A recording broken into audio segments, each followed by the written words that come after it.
Comic Book Savant, episode 393.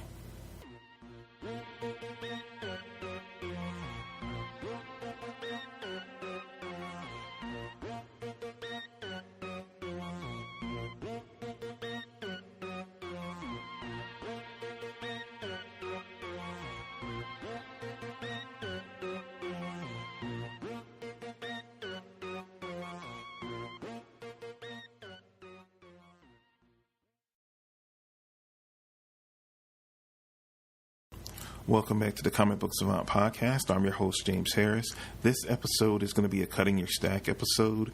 I've really worked this past year to try to get in more of the Cutting the Stack episodes because I've been doing more. I've been focusing on, and one of my New Year's resolutions were to get back to reading more comics. And you would think that wouldn't be a problem doing a comic book podcast, but sometimes it can be kind of daunting because I cover so much in comic books with the books, trade paperbacks, and TV shows and movies. There's so much that I cover, but I've really dedicated time to doing it. So it's going to be more Cutting the Stack episodes coming up because I've been doing a lot of catching up on reading in between doing all the content for the show.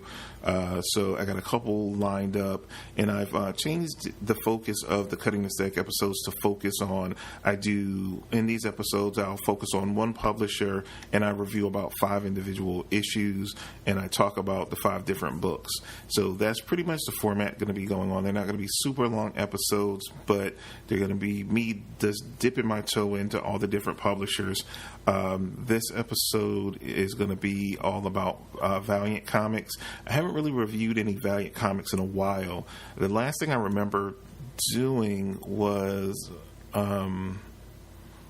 I reviewed one of the first trades of Mano X of War, and I've done a loose review issue of Valiant here and there, but I've picked up a lot of their books because from the other samplings I had, I got pretty interested in them as a publisher, and I wanted to start checking out more of their books. So I purchased a lot of different issues of a lot of their main titles that I'm slowly getting around to in my backlog. So I'll be doing more reviews. Like when it comes to my Cutting the Stack episodes for Marvel and DC, I've already done really since I kind of changed over to this format, I've done about 4 of those, and each for Marvel and DC. I have one coming up for Image as well, and then I'll do some more Marvel, DC, and Image stuff because I have a ton of comics that I'm trying out, and I'm getting a lot of suggestions from you guys. So I'm picking up a lot of different stuff, expanding my horizons just beyond Marvel, DC. I'm digging Image, I'm digging Valiant, I'm liking stuff over at IDW and Dark Horse. And, that's one thing I want to say before I get too deep into the episode is that don't just limit yourself to one publisher. It's so much out there right now, and it's really a great time in comics. There's a lot of good comics being put out by a lot of publishers outside of the main 2, so don't limit yourself to just those 2 because you'll miss out on a ton of good books that are out there. With all that being said, I want to give a shout out to the sponsor for this episode, which is InStockTrades.com, one of, if not the best place online when it comes to picking up bound collected editions, bound editions of any comic book type. You got your Marvel Omnibuses, Marvel Masterworks, DC Absolute Editions, and Omnibuses. They have manga. They have special collected editions like Action Comics 1000. Anything like that that's a bound edition, pretty much InStockTrades.com is going to have it. They have discounts ranging from 35 to 42 to up to 50% off. They have on the update, I think every Tuesday, they update the deals of the week. The deals of the week are marked down 50% off, and you can get some great deals there. If you're a customer based within the U.S., if you place an order $50 or more, you get free shipping. That's for U.S.-based customers. If you happen to live outside of the U.S., do not let that discourage you. They have some of the cheapest and most competitive international shipping rates around, so you can still partake a ton of the savings and still save a lot of money. So definitely check out InStockTrades.com. Let them know that you heard about them here on the Comic Book Savant podcast. That always goes to help. And last but not least, I'd like to give a shout out to my friends over at the Comics Podcast Network. You can find them over at comicspodcast.com. Basically, if you like what I do here and you want to find more comic book related podcasts and shows, stop by the Comic Podcast Network. Comicspodcast.com is the website again. There are literally hundreds of podcasts listed there. Basically, they have so many different genres, and it's just like the comic book industry. They have podcasts that focus on particular publishers. They have podcasts related to particular characters, team affiliations, and the whole nine. They have single-person podcasts like myself, round-table discussions. So it's not limited at all. It's limitless on what you could potentially find over on a Comics Podcast Network. So if you like me and what I do, the Comics Podcast Network has been around for about 10, 11 years, if I'm not mistaken, that are just a group of podcasters like myself. We came together and put this network together to kind of cross-promote one another and just help comic book podcasts, grow exponentially, and it's worked. It's been a good experiment over time, and a lot of different podcasters, new, old, and alike, come together and share that kind of space and help promote one another through the site. So if you have a moment, check out the Comic Podcast Network at comicspodcast.com. With all that being said, let's jump into the reviews.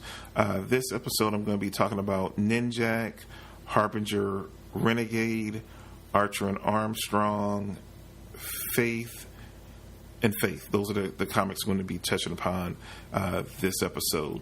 So first comic I'm going to be talking about is Ninjak. I read issue 1. This is because these books I picked up a little while ago, so I know they've had a lot of stuff going on over in the Valiant universe and kind of resets and all that kind of stuff. But this is a series from when Valiant relaunched a few years back. I think they've restarted a lot of their books now because they had a huge event happen and it kind of did a reset, which we see all the companies doing nowadays. But this is a couple of years ago. This is Ninjak issue 1. It's written by Matt Kent. Artwork is done by Clay Mann. Ink work is done by Seth Mann. Colorist is Ulysses Arola. I think it's Arola. Arreola. And lettering done by Dave Sharp. Now, I read this first issue. I gave it a 6.5 out of 10. And that for my rating scale, comic book rating scale, that's all kind of wait for the trade type deal. I read it. I liked the writing was okay. It was not anything in this book like grabbed me so heavily into it that I feel like, I have to pick up the next issue of this book. It was kind of cool. I've always been fascinated with Ninjak from even way back in the old original Valiant days. I think in the 90s, this was a cool character, and I think Ninjak has a distinction for the comic book I think I ever spent the most money on as a kid. They had a platinum chromium cover that was done by Joe Quesada. I'll never forget it. I no longer have the comic book, but it was this cool cover with Ninjak like crashing through like a cathedral window, and it was this kind of embossed chromium cool cover. I think I spent like $20 for that issue. I just wanted that Joe Quesada art so bad, and that cover just was so cool. So I've always been fascinated with the character. So whenever I see something with Ninjak, I always kind of, like the James Bond / ninja take that the character, as far as the lore surrounded with the character. Again, this individual issue, reading it didn't do anything to light my world on fire and being like, oh, this is a must-read series for me. This is one that, luckily, because these books have been out for a little while, because this is the first series from the new relaunch of it, that a lot of these series, if you are a member of Comixology Unlimited, a lot of the issues in the first few trades and stuff are now offered on there as a part of the service for free. So if you, it's something that when I have a chance, I'll go back and read, because a lot of these books that I'm talking about, because it's the earlier runs, a lot of them are part of Comixology Unlimited. So it's cool that when I get a chance, I can go check these books out and read them further if need be. But again, I got to give it a 6.5 out of 10. It's something I'll go back to, but it's not like a top of the stack must read type situation for me at this point. Next book I want to talk about is Harbinger Renegade, issue 1. This is written by Raffer Roberts. Artwork is done by Derek Robinson. Ink work is done by Richard Clark. Colorist is Diego Rodriguez, and letterer is Dave Lampier. And this book I gave an 8 out of 10 to. I really dug the writing and the artwork. It made me curious in the Harbinger characters, the team of the Harbinger characters. I immediately wanted to pick up the next issue, but I wanted to, do a different smattering, a sampling of books. So I'll review it, and probably in one of my next Valiant Cutting the Stack episodes, I will definitely read issue 2. I went immediately, and it was available on Comixology Unlimited, so I checked it out and put it in my queue to read. Really liked it. I didn't know much about the Harbinger characters. I know Harbinger itself was its own series, but this is Renegade, so this is like the team of the characters. Very interesting. It seemed like some event happened, the team kind of split ways, and you're seeing all the individual characters kind of in their normal life, and events are kind of stirring to kind of pull them all together. Artwork is solid. Derek Robertson is a really good artist, well-known artist, been in the game for a while, so the artwork was on point. This was a solid book all the way around and a very pleasant experience. Next is Archer and Armstrong, Archer issue 0.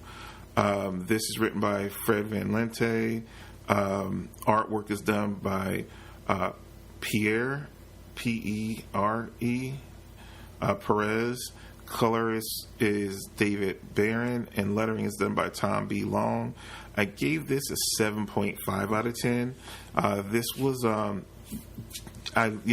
you guys know I've been a big fan of Fred Van Lente. I love the stuff he's done over at the different runs he did over at Marvel. I really liked his Hercules series. I loved his Taskmaster limited series as well. And, he's done quite a few things just in comics in general. So, and he came over here for Archer and Armstrong. Like I said, this 0 issue I gave a 7.5 because I'm going to be reviewing the Archer as well as the Armstrong one. I didn't know much about these characters. I picked up quite a few of the issues off a sale that they had a while back just because I saw Fred was writing it, and I'm a big fan of his writing. So the Archer issue was really good. I really kind of got into the character. I didn't know, and that's the cool thing. That's another cool thing, too, about the Valiant universe is, even though it was established before and they had books in the 90s, they really revitalized the whole brand, and I didn't really check those books out then. So I knew a little bit about Ninjak, and that was really it. That was the only book I ever picked up, and I only picked up, that first issue. Maybe I got a couple here and there. But I knew very little about the Valiant universe. So all this is me breaking in the ground floor into this new universe, this whole new company and universe of characters. So it's cool that they did these 0 issues, and you got one kind of catching you up on the background of each part of the main group, the 2 main title characters in the book. So Archer is a young,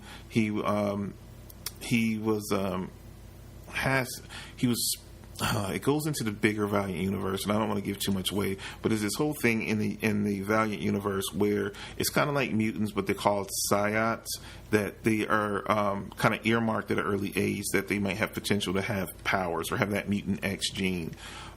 Is the big bad in the Valiant universe. His name is something Harada, and he has a company, and where they kidnap these kids, conduct experiments to try to trigger that gene to see if they have powers or not.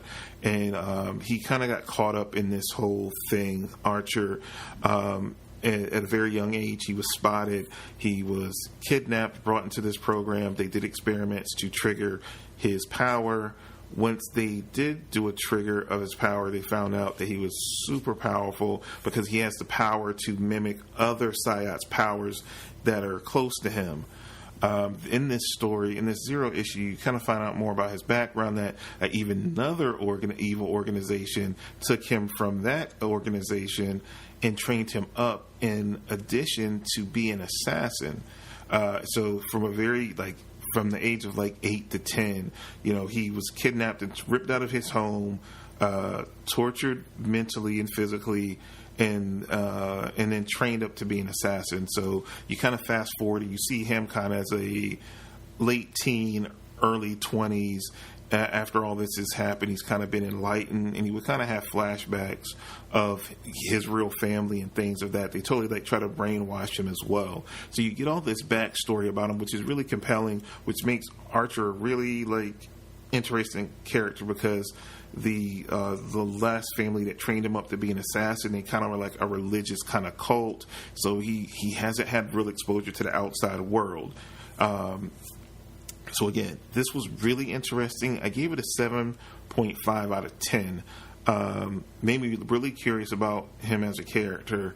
And on the flip side, when you go over to Archer and Armstrong issue 0, the writer's also Fred Valenti. The artist on this issue was Clayton Henry. Colorist is also Dave Barron, but the letterer is Dave Lampier. So you get kind of the flip side. They're two totally different stories, because you're kind of getting an origin story for Archer, and you're kind of getting something a little bit different for Armstrong. And side note about Archer, when he was in the religious cult, they were training him up to actually kill the one that should not be named, not Voldemort, but actually Armstrong is the person that they're training him to set him out in the world to go find and assassinate. What we find out in Armstrong issue 0 is that Armstrong is basically this immortal. He basically tells this story. The story is like a current day in the life of kind of Armstrong. With him and Archer, they've teamed up. He's been enlightened. They're kind of got this uneasy kind of partnership. And Armstrong is kind of, what I read in this issue, he reminds me of like the Hercules from Marvel, kind of like the carefree 80s. I'm going to get drunk. I'm going to sleep with women. I'm going to have a good time.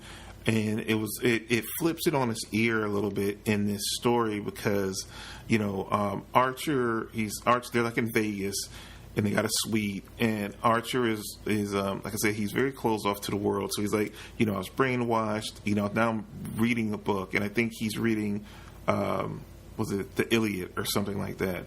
And as he's reading it, Armstrong was like, "Yo, I got some chicks downstairs in the penthouse here. We about to get it on. I got too many that I can handle. I got some for you."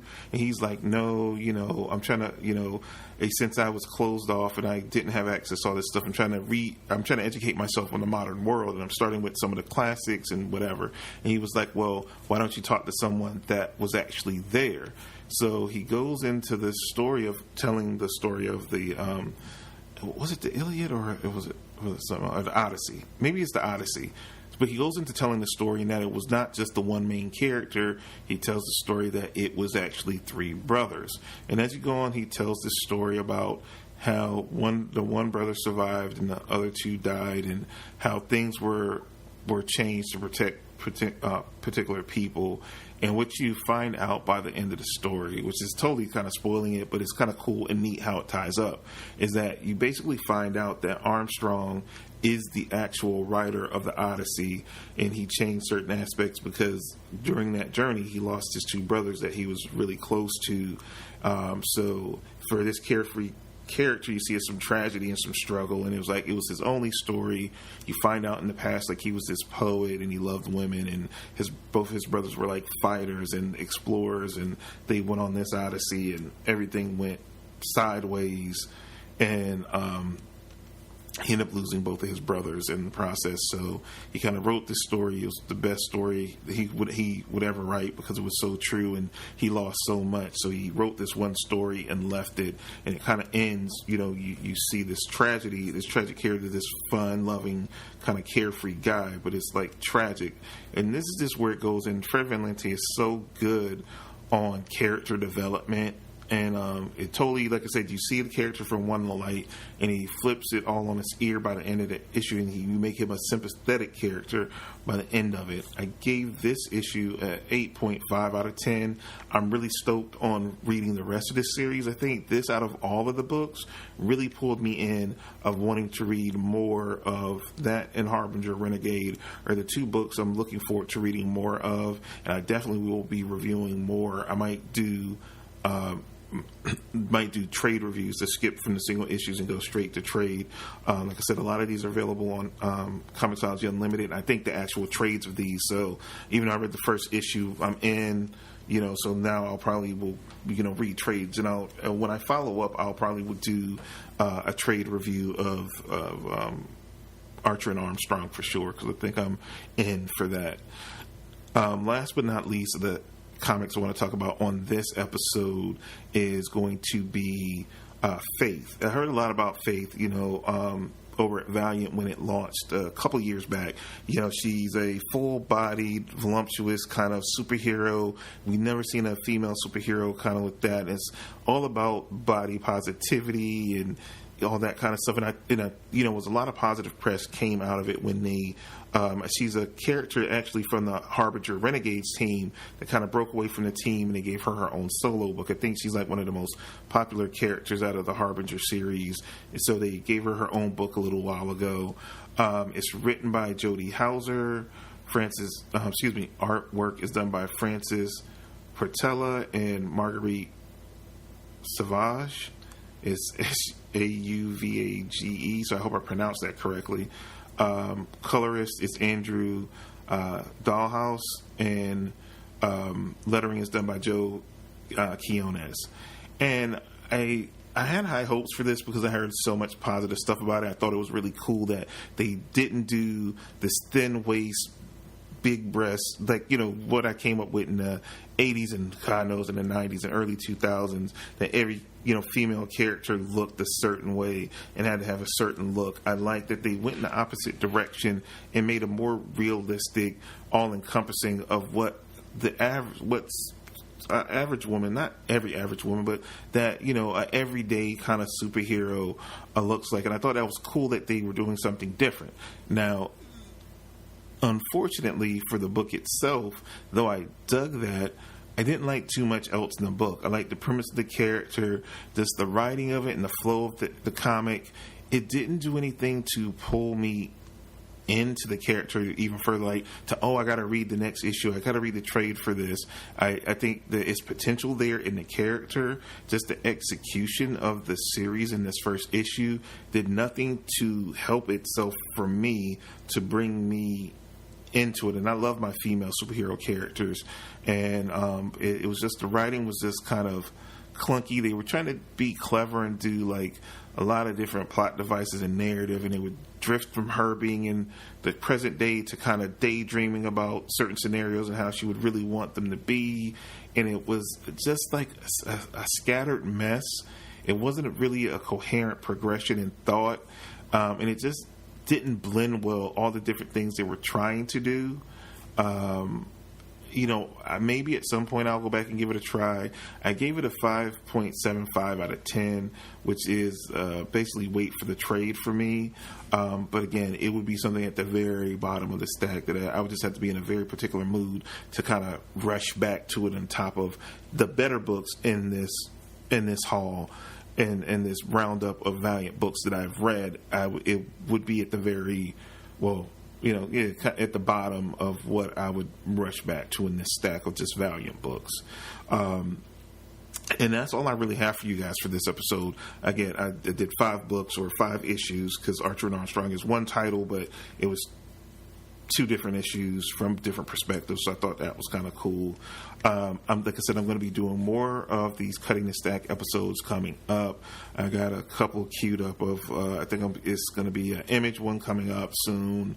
Then probably DC and Marvel. With all the rebooting and restarting and new number 1 issues, I got a ton of books that I got in, a ton of review comics. So I'm reading like crazy in my spare time, and then I'm reading trades and stuff as well. because I do a lot of times I do the trade paperback reviews. If you wondered where they've gone from the podcast, I do them trade reviews mainly on the YouTube channel. So definitely check me out over at youtube.com/Comic Book Savant. Don't forget to always go to the website. The contest right now is still running. So remember, if you want to enter into the contest for Comic Book Savant, you have to, for the August celebration. It's the mega celebration that I'm doing. I have, if you haven't heard already, I've done 6 prize packs of a combination of comics and trades that I'm giving away this month in August. That if you go to the website, you have to comment on this particular episode. It is Comic Book Savant Extra episode 16. That's when I announced the contest. You have to go to the website and comment on that episode, and all the people that comment on that episode, they're registered to win for that prize pack. Because it's 6 prize packs, I have them separated by the website comments that I'm going to get on that particular episode. Also for Instagram, you have to follow me on Instagram and find the Instagram post that I'm going to pin it. I think you can pin it or favorite it, so you should be able to find it. It's an Instagram post that I posted with all the comics, like showing the bundles of comics that I put together. And you have to follow me on Instagram and comment on that post to be registered for that giveaway. And then I also have one on YouTube, and it's going to be totally random what bundles go where, but I'm trying to just expand awareness of Comic Book Savant all over the place. I'm on social media. I'm trying to be more active on Instagram. I really like Instagram as a platform, and I can visually tell you guys stuff and show you kind of things behind the scenes. So that's why I'm doing a giveaway on all 3 fronts. So if you're not following me on there, to definitely do that so you can register. But they're separate giveaways, and you can have one entry on each. And that's pretty much how I'm doing it. It runs to the end of August. So if you're listening to this and it's still in August of 2018, you still have to the end of the month to register to win some of the prizes that I'm giving away. So definitely take a moment to do that. Also want to announce to you guys I have merchandise now. I got 2 t-shirt designs. I did a throwback from the original logo and the original t-shirts I did way back about 11 years ago in the podcast. I did like a throwback version of that t-shirt, and I also got a newer t-shirt design that is the new logo that you see on the cover art as well now. So I have a Teespring store. Is teespring.com /Comic Book Savant. But if you go over to the website, I have a link to the store. If you go to the support page, at the very bottom of the support page, you'll see a link over to the Teespring store, and you can pick up one of those 2 t-shirts if you want a cool t-shirt and help support the show. That'll be cool to do. And also don't forget about the Patreon campaign that I have, which is patreon.com /Comic Book Savant. Again, I'm doing that. I have some cool, unique tiers. I talked about all of that in that previous episode, Comic Book Savant Extra, episode 16. I go into all the different tiers. If you at least contribute to the Patreon and you sign up for at least the $1 tier or more, you will get the further episodes of Comic Book Savant Extra. They're no longer on the podcast feed. You'll still get the 1 episode a week on the Comic Book Savant iTunes feed like you always have. But the Comic Book Savant Extra episodes going forward are only going to be found on that Patreon only feed. Again, it's multiple tiers, but the entry level tier to be a Comic Book Savant Insider is just $1 a month, and you'll get those future episodes of Comic Book Savant Extra. I'm still doing that pretty much. It's going to still be pretty much weekly episodes, so you'll get that extra episode a week of content via the Patreon campaign and becoming a patron. So it's not anything that's required, because you still get all the content that you're accustomed to, and I'm still going to put out those episodes every week. Again, just if you want that extra it's there if you want to go in to help support the show. But again, it's not a requirement. The podcast episodes are still always going to be free as normal, so there's no issue there. That's everything I have for you guys for you at this time. Make sure, again, you check out the contest. I got a ton of comics and trades and stuff that I want to give away to you guys, so make sure you follow those instructions to get yourself registered so I can give you some free comic books. But that's all I have for you guys for this episode of Comic Book Savant. I will see you guys next time, and you have a good week. Take care.